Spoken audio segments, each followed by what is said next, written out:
Jacob sent everyone he loved across the river. Wives, children, servants, everything he owned. He stayed behind alone in the dark.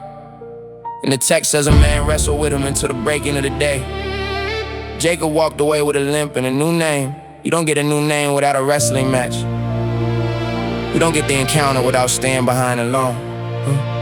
Yeah, Jacob spent his life grabbing what wasn't given freely. Came out of the womb gripping his brother's heel. That's why they named him. Jacob means heel grabber, supplanter, the one who takes what isn't his. He spent decades earning the name his mother gave him at birth. Took the birthright from Esau, took the blessing by deception. Took 14 years away just from Laban by his own scheming. Every time he got what he grabbed for, the thing slipped away. A man whose entire identity was built on a strategy that never worked. At the Jabbok River he was returning the face he saw. 20 years after stealing a blessing, finally going home. He was terrified, sent gifts ahead to soften the encounter. Sent his family across the river so they'd be on the other side if he didn't survive. And he stayed alone in the dark, the place a man goes when the running and the scheming are finally caught up. That's where the angel met him. That's where the wrestling started. I wrestle with angels. That's the posture of the honest believer. I wrestle with angels, refusing to let go until the blessing comes. Jacob said, I will not let you go until you bless me. That's not pleading, that's grip. That's not weakness, that's the strongest form of faith. I wrestle with angels. I'm done grabbing what isn't given. I'm holding on until the right thing is freely placed in my hand. I wrestle with angels, and I limp out of this match different than I came in. The angel struck Jacob's hip and put it out of joint. Could've done that at the start of the match, but waited until daybreak. Like the limp had to be earned through the wrestling itself. Like the touch wasn't the end of the fight, it was the seal to the encounter. And Jacob, with his hip dislocated, still wouldn't let go, wouldn't release his grip even when the strength was gone. That's the spirit God was looking for the whole time, not the heel grabber, the grip holder. I wrestle different now than I used to wrestle with life. Used to wrestle for control, for outcomes, for guarantees. Used to grab what wasn't being given and call it ambition. Now I wrestle for the blessing, meaning I wrestle to be changed. I ask him to wrestle me into the man who can carry whatever comes. That's a different fight, that's the right fight. The fight at the river where the name gets changed. That's the posture of the honest believer. I wrestle with angels, refusing to let go until the blessing comes. Jacob said, I will not let you go until you bless me. That's not pleading, that's grip. That's not weakness, that's the strongest form of faith. I wrestle with angels. I'm done grabbing what isn't given. I'm holding on until the right thing is freely placed in my hand. I wrestle with angels, and I limp out of this match different than I came in. The angel asked Jacob, what is your name? And Jacob said, Jacob's a supplanter, heel grabber. He confessed his name before he could be renamed. He had to name the truth of who he had been before God renamed him Israel. One who wrestles with God and prevails. That's the order of transformation. You can't be renamed if you won't say your real name first. The confession produces the new name. The new name produces the new walk. The limp comes with the territory. I've been in my own Jabbok River alone in the dark. Sent everyone I loved across the safety while I stayed back to wrestle with the parts of myself I've been running from for years. The parts to grab when I should've asked. All of that came up out of the ground to wrestle me at the river. I had to hold on until daybreak, couldn't quit when it got hard.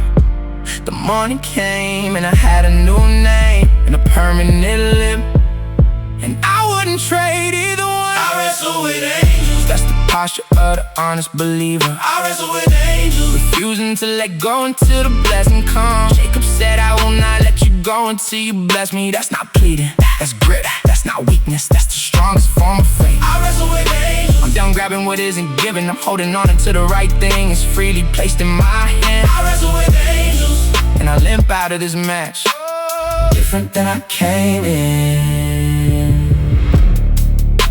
You can tell the men who wrestled at the river, they walk different. The limp is the evidence, the new name is on their identification. Stay at the river until daybreak. The blessing is coming. Daniel opened the window like he did every other day. 3 times toward Jerusalem on his knees. He knew the new law just made it a death sentence. he opened the window anyway. That wasn't protest, that wasn't performance. That was a man who couldn't change his routine, because his routine was who he was.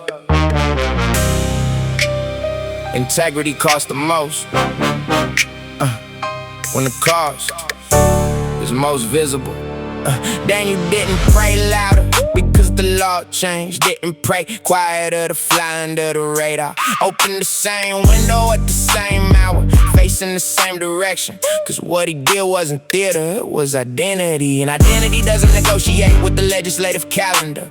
The men who set the trap knew exactly what he'd do. They didn't need surveillance, they needed routine. The integrity was so consistent, it became evidence. That's the kind of life I want. Readable, repeatable, predictable. A man whose pattern is the proof of his prayer. Not a man who turns it on when the room is watching. Not a man who turns it off when the room turns on him. Same window, same posture, same time. Whether it cost me a promotion or cost me a den, the lion's den, that's where the integrity gets tested. The lion's den, we're doing the right thing, has teeth in it. Daniel went down quiet, came up the next morning standing. God, shut the mouths of what the law sent for me. The lion's den, I'm not gonna change my window, I'm not gonna whisper what I used to declare. The lion's den, he's already sent his angel ahead, and the lions know whose man I am, even when I don't. The king who signed the law tried to take it back at sundown. Realized too late what his pride had set in motion. Spent the whole night fasting, couldn't sleep, no entertainment. Showed up at the den at first light, asking the question, Damon,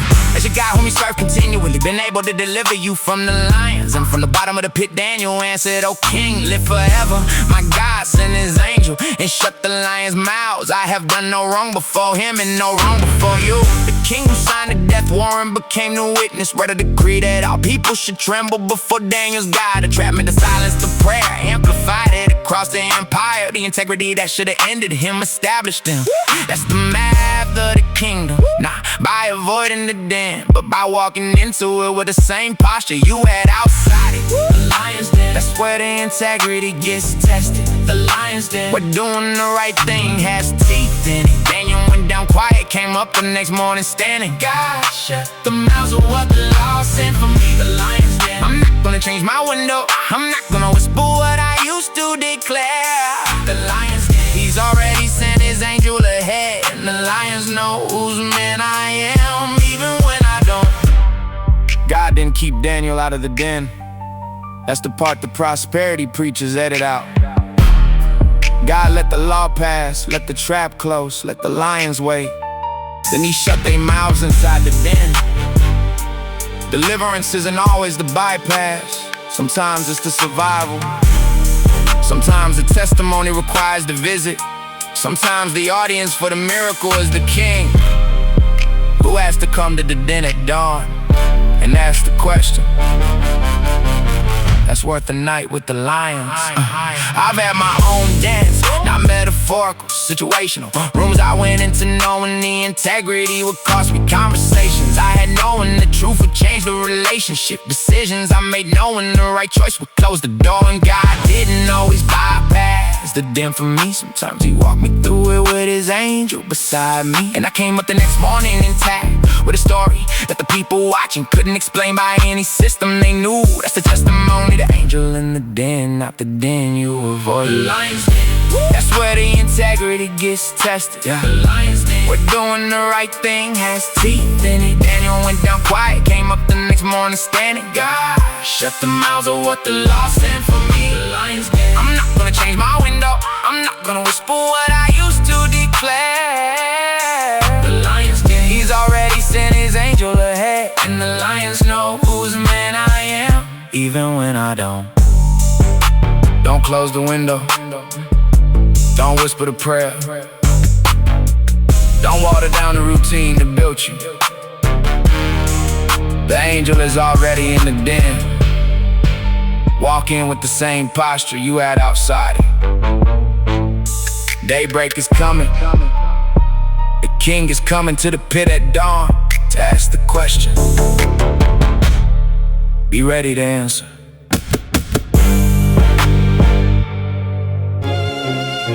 Moses was 80 years old when the bush caught fire. 80. 40 years a prince in Egypt, disqualified by murder. 40 more years a shepherd in Midian, disqualified by obscurity, by every system the world runs on. He was past his prime, past his platform, past his purpose. And God lit a bush on fire and called him by name. Late callings are still callings. Old men are still raw material. The clock is not the calendar God works from. Yeah. The world tells you to peak before 40 or accept the ceiling. Tells you the trajectory is set by the time you're 30. Tells you the late bloomer is a polite word for a slow developer. Tells you the second half of life is wind down, decline, manage expectations. But the scripture keeps embarrassing those metrics with old men. Abraham was 75 when he got the call to leave his country. Sarah was 90 when she held the promised son. Moses was 80 before he ever stood in front of Pharaoh. Caleb was 85 asking for the mountain that was promised 40 years prior. I've been told my window was closing more times than I care to count. Been told to scale back the dream because the math doesn't favor it. Been told to take what's been built and protect it now. No new assignments. But I read about old men in the scripture who didn't read the same memo. Old men who started the work of their lives at an age the world called retirement. Old men who carried what God assigned with hands that had been through everything. Old men whose qualifications were the years the world thought disqualified them. Burning bush moment. I'm not done, he's not done. Burning bush moment. The assignment is still active. The same God who called a shepherd at 80 is calling me now. At whatever age the world said I should've stopped. Burning bush moment. The bush burns without being consumed, and so do I. Going through what should've killed me. Standing here intact with an assignment in my hand. Burning bush moment. Take off your shoes, this ground is still holy. Yeah, notice what Moses had been doing for 40 years before the bush, tending sheep, somebody else's sheep at that. Working a job he didn't expect to be working. Married into a family that wasn't his original family. Living a life that looked nothing like the prince he used to be. And God didn't despise the 40 years in obscurity. The 40 years in obscurity were the syllabus. Egypt taught Moses leadership. Midian taught him humility. You can't deliver God's people with only one of those credentials. The wilderness phase isn't wasted time, it's qualification time. The seasons everybody else calls a detour actually deposits. I'm not where I was at 30, and that's the point. The character at 50 can carry with the ambition that 30 couldn't have. The wisdom at 60 can speak to rooms that wouldn't have listened at 40. God didn't make you wait, God made you ready, and ready takes longer than the world's timeline allows. Burning bush moment. I'm not done, he's not done. Burning bush moment. The assignment is still active. The same God who called the shepherd at 80 is calling me now. At whatever age the world said I should've stopped. Burning bush moment. The bush burns without being consumed, and so do I. Going through what should've killed me. Standing here intact with an assignment in my hand. Burning bush moment. Take off your shoes, this ground is still holy. The bush was burning, but it wasn't being consumed. That's the detail that made Moses turn aside to look. Fire that doesn't destroy what is burning in. That's a picture of God's presence. He inhabits without obliterating. He calls without burning you out. He assigns without consuming you. You can carry the fire of God on the second half of your life without it costing you the foundation you've built. The bush stays standing, the fire keeps burning, and the man takes off his shoes. It's a generation of men told their best chapter is behind them. Told the dream that they had at 20, but fit the man they are at 50. Told the calling expires if you didn't claim it on an early schedule. And I wanna put a different word in front of those men today. Your bush is still burning, you haven't missed the call. The same God who waited 80 years for Moses to be ready is patient enough to wait for you to walk past the bush, the sage, and turn aside and recognize what's been there for you the whole time. Take off your shoes, this ground is holy. The assignment is now. Burning bush moment. I'm not done, he's not done.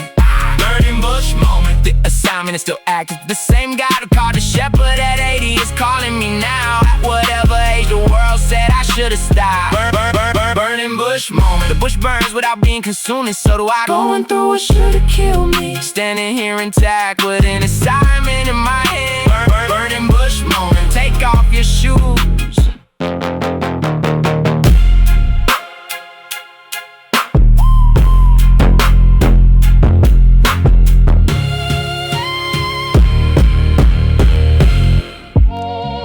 Cain asked God a question after he killed his brother. Am I my brother's keeper? He asked it like the answer was supposed to be no, like he was off the hook by definition. But the question revealed more about Cain than the murder did. A man who doesn't know he's his brother's keeper will always find a way to bury what should have been protected. I'm asking the question back in reverse. Yes, I am. That's not a burden, that's a calling. Yeah.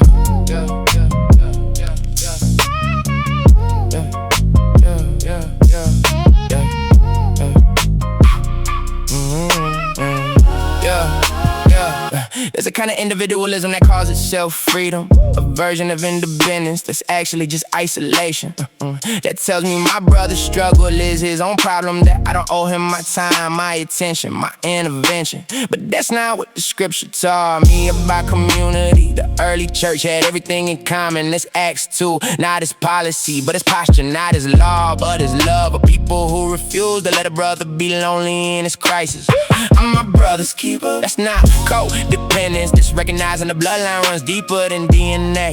That every man in the body is connected to me, the soul. And when he hurts, I should feel the resonance of it. When he's losing his way, I should be the voice that calls his name. When he's been quiet too long, I should be the one who checks. That's not optional Christianity, that's the actual gospel lived out in the boring details of an ordinary Tuesday. My brother's keeper, that's the answer I refuse to skip. my brother's keeper. When nobody else is asking the question, I'm the one who shows up at his door. I'm the one who calls when the silence is too long.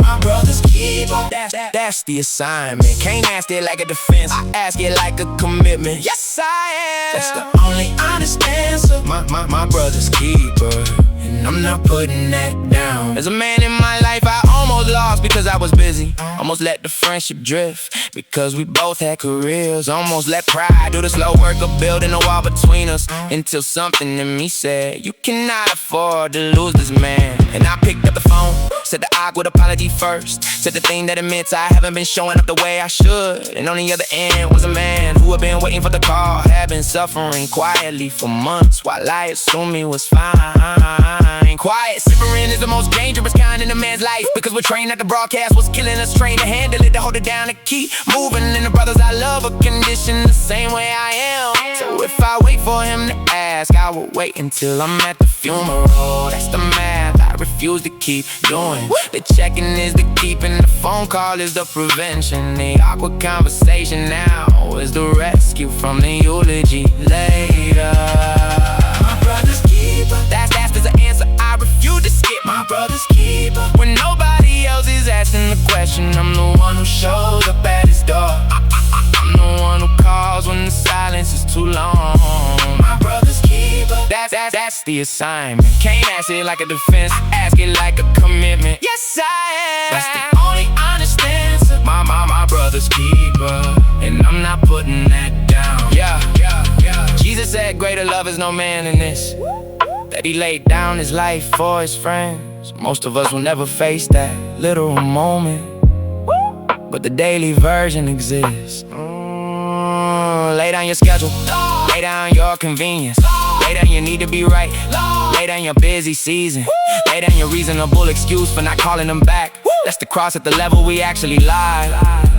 The keeper doesn't always die for his brother, but he always inconveniences himself for him. The brother I'm keeping doesn't always know I'm keeping him. Doesn't see the prayer list with his name on it nightly. Doesn't see the times I ask the Holy Spirit to cover him at 2 a.m. Doesn't know I've adjusted my own life to be available when he calls. That's the keeping nobody applauds, the invisible work of being available. And I'm doing the same for him without his knowledge. That's how the body works, underneath the surface visibility. Each man holding up another man without making a production of it. My brother's keeper. That's the answer I refuse to skip. My brother's keeper. When nobody else is asking the question, I'm the one who shows up at his door. I'm the one who calls when the silence is too long. My brother's keeper. That's the assignment. Can't ask it like a defense, I ask it like a commitment. Yes, I am. That's the only honest answer. My brother's keeper, and I'm not putting that down. Call him today, not next week, today. Your brother you've been thinking about, Call him. The friend whose name keeps coming up in your spirit. Call him. You are your brother's keeper. That's not theology, That's instruction. pick up the phone. That's the keeper, keeper, keeper, keeper, keeper. That's the keeper. God told Abraham, take your son, your only son Isaac whom you love, and offer him as a burnt offering on a mountain I will show you. Abraham didn't argue, didn't bargain, didn't ask for clarification. Got up early in the morning and started walking.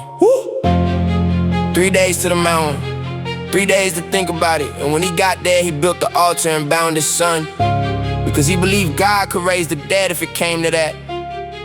The mountain wasn't the obstacle to the promise. The mountain was the method. God used to make the man. Abraham walked 3 days carrying the knife and the fire. Isaac walked beside him carrying the wood for his own altar. And somewhere in that 3-day journey, Abraham made peace with the math. Made peace that the God who promised through Isaac couldn't lie about Isaac. Made peace that resurrection was on the table if death came up. That's not blind obedience, that's argued obedience. He'd already negotiated with God for Sodom. He knew how to push back, but on the mountain he didn't push back, because he'd already wrestled with it. In every wrestling match he'd already won, made the next one possible. The hardest test God ever gave Abraham came after the longest preparation. After he left Ur, after he buried Sarah's father, after Hagar and Ishmael, after every smaller test had built the muscle for the largest one. The mountain wasn't an isolated assignment, it was the graduation. And graduation only comes after the curriculum is complete. You don't get the mountain test before the desert test, and the desert tests aren't punishment, they're tuition. The mountain was a method, not the obstacle, the equipment. The mountain was a method, what he used to build me into a man. The hardest test wasn't trying to break me, it was forming me. Every step up that incline, I became someone who could carry the car. The mountain was a method, and I almost missed the lesson, begging for the easier path while the path was making the profit. The mountain was a method, and I'm grateful for the climb, even now, especially now. The angel stopped Abraham's hand at the last possible moment, and in the thicket behind him a ram was caught by his horns. The substitute was already there before Abraham raised the knife. Provision was waiting in the bushes the whole time he was climbing, and Abraham called that place Jehovah Jireh, the Lord will provide. But notice what Abraham named, not the moment of provision. He named the mountain, the site of the test, because the provision became visible because of the climb. That's the part of provision I miss when I'm trying to skip the mountain.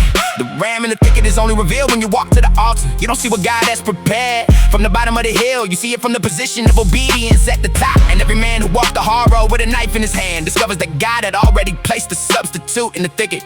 But you have to do the climbing to see the provision. That's not theology, that's terrain. The mountain was a method, not the obstacle, the equipment. The mountain was a method, what it used to build me into a man. The hardest test wasn't trying to break me, it was forming me. Every step up that incline, I became someone who could carry the car. The mountain was a method, and I almost missed the lesson, begging for the easier path while the path was making the profit. The mountain was a method, and I'm grateful for the climb, even now, especially now. Mount Moriah is the same mountain where Solomon would later build the temple. The same ridge where Abraham walked with the knife became the address of God's dwelling place on earth. The site of the hardest test became the location of the highest worship. What you walk up in obedience becomes a place God inhabits. Your mountain isn't just for you, it's the future address of something the next generation will worship in. I had my own Moriah seasons, assignments I didn't volunteer for, seasons where the climb made no sense given the promises I received, seasons where God seemed to be asking me to lay down the thing He told me to spend my life building. And I climbed anyway, not without questions, not without grief, climb, because the God who gave the promise was bigger than the test. And every time I made the climb in real time, I found provision waiting at the altar. I thought would cost me everything. The mountain was the method, for me too, for you too. The mountain was the method, not the obstacle, the equipment. The mountain was the method, what it used to build me into a man. The hardest test wasn't trying to break me, it was forming me. Every step up that incline, I became someone who could carry the car. The mountain was a method, and I almost missed the lesson, begging for the easier path while bottle path was making the product.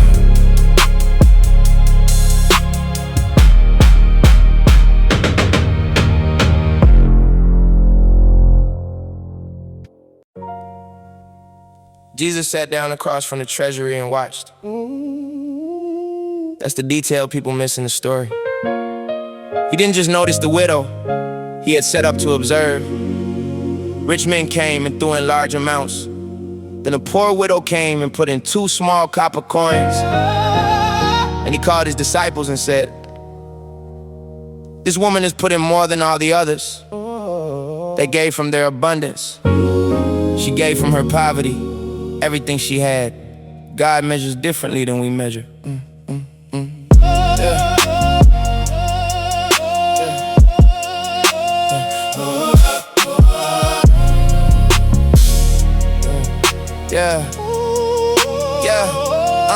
The economy of the kingdom runs on a different ledger. The widow didn't outgive the rich man in absolute numbers. She outgave him in percentage of trust required.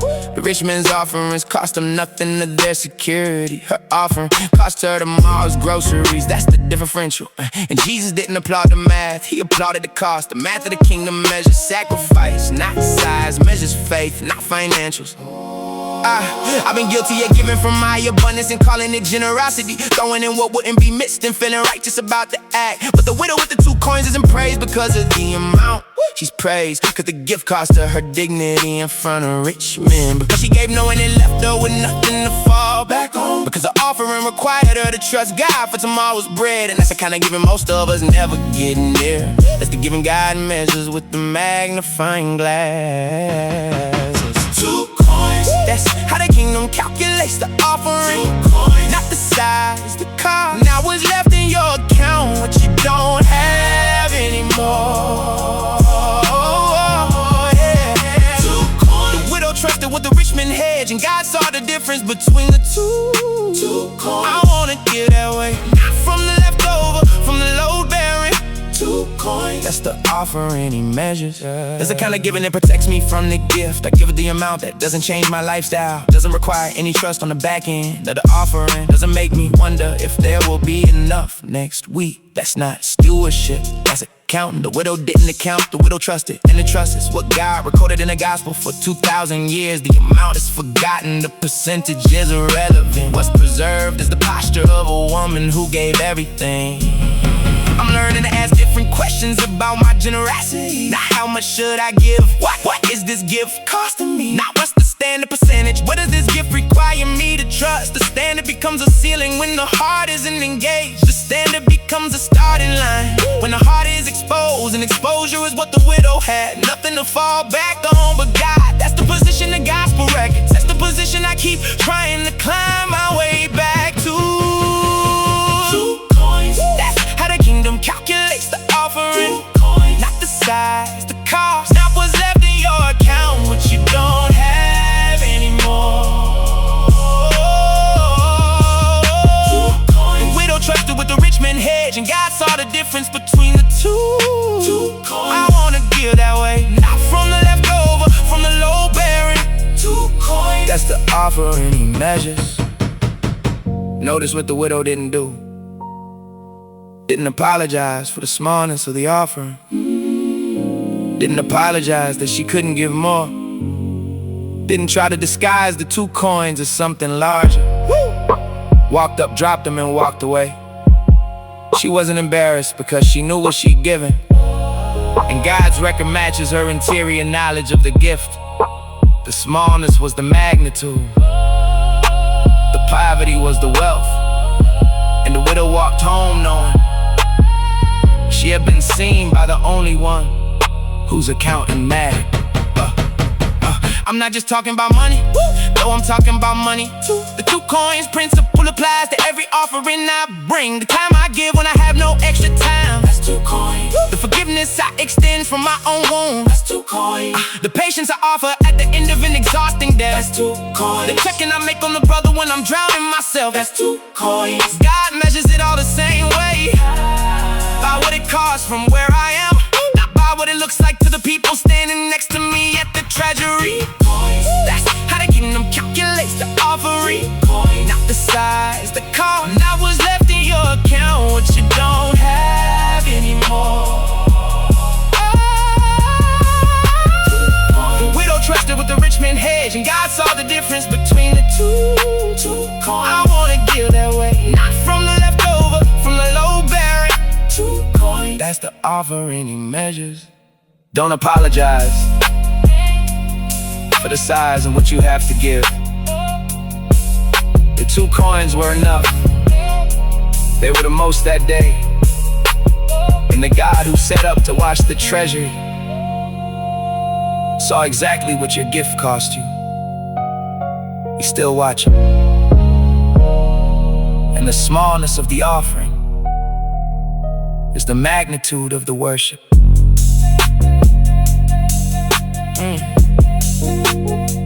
My sheep hear my voice. That's what Jesus said. Not my hear. Present tense, active, consistent. A stranger they will not follow because they do not know the voice of strangers. In a world this loud, discernment is no longer optional. Everybody's selling you something dressed up like wisdom. Every algorithm has a sermon. Knowing which voice is the shepherd's is the most important skill a believer can develop. Yeah. The sheep don't know the shepherd by sight, they know him by voice. There can be a man in the field who looks the part, dressed the same, holds the same staff, makes the same gestures, performs the same role, but the sheep won't follow him because the voice doesn't match. They've been listening too long to be fooled by the costume. That's the kind of discernment I want operating in my spirit, where the imitation doesn't deceive me because the original is too familiar. We're in an era where everyone has a platform but few have a calling, where information is abundant but wisdom is scarce, where confidence sounds like authority and volume sounds like truth. And if I'm not listening for the specific timbre of the master's voice, I will follow someone who sounds confident off a cliff, because confidence is not the metric, alignment is the metric, and alignment requires hours of listening when nobody else is in the room. The master's voice, I learned it in the quiet. The master's voice, not in the conference, in the closet, not in the trending sermon, in the Tuesday morning silence, where I sit with the text and let it speak before I do. The master's voice, that's what I'm tuning my ear to. Everything else is noise, pretending to be signal. The master's voice, the sheep know it, and the sheep don't follow strangers. Elijah went to the mountain looking for God in the obvious places. A great wind came, ripped through the rocks. God wasn't in the wind. An earthquake came after the wind. God wasn't in the earthquake. A fire came after the earthquake. God wasn't in the fire. And after the fire came a still small voice. That's where he was. The prophet had to be quiet enough to hear what wasn't loud. Had to dismiss the dramatic to recognize the actual. I've been guilty of expecting God in the spectacle, looking for the burning bush when he was speaking in a whisper, expecting a loud sermon when the answer was in the silence. And the still small voice gets drowned out by the noise we keep around us. Phone notifications, background podcasts, constant input. You cannot hear a whisper in a room full of broadcasts. You have to choose silence at scale to recover the frequency. That's the discipline nobody talks about is discipleship. The master's voice, I learned it in the quiet. The master's voice, not in the conference, in the closet, not in the trending sermon, in the Tuesday morning silence, where I sit with the text and let it speak before I do. The master's voice, that's what I'm tuning my ear to. Everything else is noise, pretending to be signal. The master's voice, the sheep know it, and the sheep don't follow strangers. Samuel was a boy when he started hearing the voice. Heard it 3 times before he recognized who was speaking. And he lied, the old prophet had to teach him. When you hear it, say, "Speak, Lord, your servant is listening." The voice was speaking long before Samuel knew how to answer. You're not waiting for God to speak. He's been speaking. You're learning to recognize him. Discernment is a developed skill, not an inherited trait. You build it the same way you build muscle. I was in the quiet every morning, so the voice gets unmistakable. The voice I'm filtering for has specific characteristics. It speaks consistent with scripture, never against it. It comes with peace even when it's challenging me, never with frantic urgency. It pulls me toward humility and away from pride. That's the residue. It's specific without being manipulative. God doesn't push it. Often sounds like something I've heard before in the word, because the word is the established voice print. That's the comparison sample for everything that claims to be from him. If the voice doesn't match the voice print, it's not the shepherd. The master's voice, I learned it in the quiet, the master's voice. Not in the conference, in the closet, not in the trending sermon. In the Tuesday morning silence, where I sit with the text and let it speak before I do. The master's voice, that's what I'm tuning my ear to. Everything else is noise, pretending to be signal. The master's voice, the sheep know it, and the sheep don't follow strangers. Cut the noise, open the word. Sit in the quiet long enough to recognize the voice that's been speaking the whole time. The master is still talking. The question is whether you've trained your ear to pick his voice out of the crowd. The sheep know the voice. Be one of them.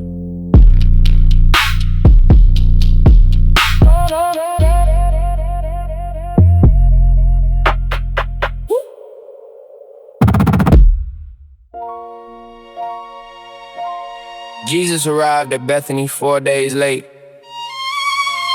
The funeral was already over. The body was already in the tomb. The grave clothes were already wrapped. And Martha said, "Lord, if you had been here, my brother would not have died." And Jesus said, "Your brother will rise again." She thought he meant resurrection day. He meant Tuesday afternoon at the cemetery. Some situations look like they died on a timeline that didn't include God's actual schedule. Death is not the verdict when the resurrection is in the building.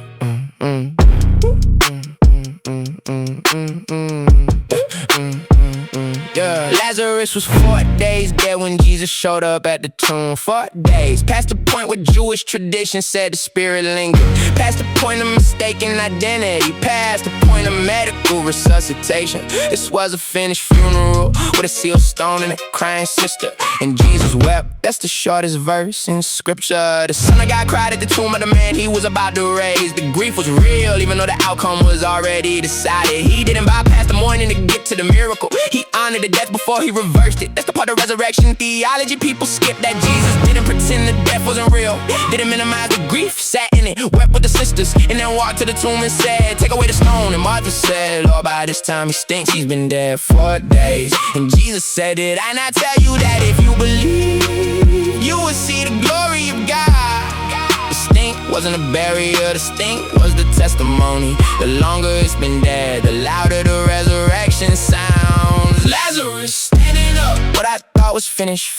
Lazarus standing up, but the one who made me knew the timeline. Came to the tomb at the hour everybody else had given up the watch. Said, "Come forth," and the dead thing started moving. Lazarus standing up, grave clothes still on, but the breath is back, the heart is starting, the dead is undoing. Lazarus standing up, and the situation that I buried is walking out the tomb because he spoke his name. Notice Jesus didn't go in the tomb to raise him, didn't lay hands on the body, didn't enter the burial chamber. Stood outside and called him by name. Lazarus, come forth, and the dead man heard his name and obeyed the voice from outside. That's the power of his word. Crosses the path, show to death, and anything he calls by name has to respond regardless of his condition. The grave clothes were still wrapped around Lazarus when he came out. He came out bound. That's the picture I want you to see. He was alive but still wearing what death had wrapped him in. And Jesus said to the people standing there, "Loose him and let him go." The resurrection was the miracle, but the unwrapping was the assignment. The body of believers had to undo what death had wrapped on the man. That's the church's job after the resurrection happens. And somebody, he raises them, we unwrap them. He calls them forth, we help them walk out free. Both miracles required to bring Lazarus all the way home. Lazarus standing up, what I thought was finished. Lazarus standing up, but the one who made me knew the timeline. Came to the tomb at the hour everybody else had given up the watch. Said, "Come forth," and the dead thing started moving. Lazarus standing up, grave clothes still on, but the breath is back, the heart is starting, the dead is undoing. Lazarus standing up, and the situation that I buried is walking out the tomb because he spoke its name. Jesus said, "I am the resurrection and the life." Present tense, not I will be not, someday I provide. I am now currently in this room at this tomb. Resurrection isn't a future event you're waiting for. Resurrection is a person standing in your situation, And when he's present in the tomb has to change its job description. What was a final address becomes a temporary stop. Death becomes a verb that gets undone, because resurrection is a person, and he's already in the room. I've had things in my life I already mourned and buried. Relationships I'd accepted as ended. Dreams I've written off. Situations I put in the ground with a stone over the entrance. And on schedules I couldn't have predicted. He came late by my clock. Showed up 4 days after the funeral. And Sarah moved a stone. And I argued like Martha, Lord, this has been dead too long. And he said the same thing he said 2,000 years ago. Did I not tell you that if you believed, you would see the glory of God? And I removed the stone, and what I had buried started breathing. Lazarus, standing up. What I thought was finished. Lazarus, standing up. But the one who made me knew the timeline came to the tomb at the hour everybody else had given up the watch. Said, come forth, and the dead thing started moving. Lazarus, standing up. Grave closed, still